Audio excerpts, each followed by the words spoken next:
Now it's time to take a sports break, a look at sports history on a daily basis.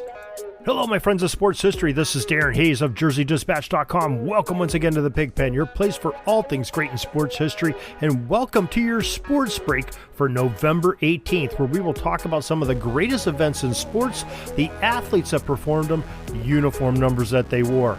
Before we do that, let's make sure you know how to send us your feedback. We welcome it because we have an email address, pigskindispatch@gmail.com, that we'd love to hear from you. We'll answer each and every email, the good, the bad, and the indifferent. Love to hear it because you are why we do this.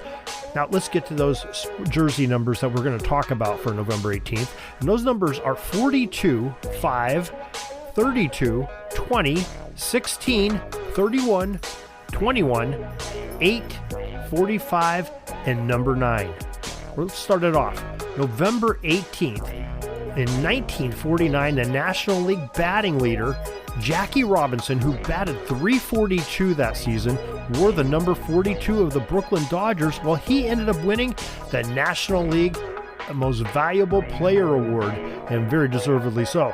November 18th, 1964, the Baltimore Orioles third baseman, number 5 Brooks Robinson, won the American League Most Valuable Player himself.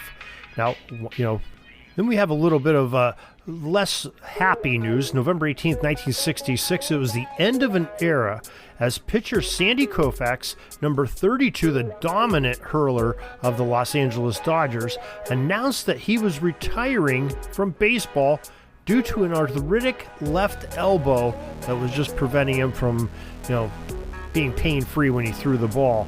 And, what a great career Sandy Koufax has. We've talked about him quite a bit here in these, great moments in sports breaks over the baseball season.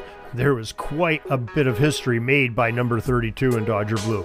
November 18th, 1970, Johnny Bench, number 5 of the Big Red Cincinnati Machine, won the National League Most Valuable Player for the 1970 season. Then 10 years in advance, 1980 on November 18th, despite missing 45 games, number 5 George Brett of the Kansas City Royals won the American League Most Valuable Player. That's how valuable he was. You've missed basically a third of the season almost and still win that Most Valuable Player award. November 18th, 1981, the Philadelphia Phillies third baseman, number 20 Mike Schmidt, he won his second consecutive National League Most Valuable Player. Quite a ball player he was. Not much got by down the third base line when Mike Schmidt was out there, and boy, his bat could really light him up as well. November 18th, 1985, Dwight Gooden, the Mets number 16 of the National League, and Brett Saberhagen, number 31 of the Royals in the American League, each won the respective Cy Young Awards for their leagues. November 18th, 1986, Roger Clemens, number 21, the American League Most Valuable Player for the 86 season. November 18th, 1987, the Chicago Cubs' Andre Dawson, number 8, became the first player from a last-place club, and that's what the Cubs were that year, to win the Most Valuable Player award. November 18th, 1997, the Dallas Mavericks, number 45, A.C. Green, tied number 9 Randy Smith's NBA record of 906 consecutive games. Both those gentlemen are quite the Ironmen playing on the hard courts of the NBA, where we know that it takes a lot to survive a season there. And when you're surviving 906 straight games, you got to be in shape, have a little bit of luck, and you play smart. And that's what those two guys did, and that's why they are such legends of the game, as well as all these other ones, all these baseball awards that we got to talk about. That's like an all-star cast right there when you're talking Brett and Schmidt and Clemens and Andre Dawson and Sandy Koufax and a lot. That is just some great ball players right there. Jackie Robinson, Johnny Bench, Brooks Robinson.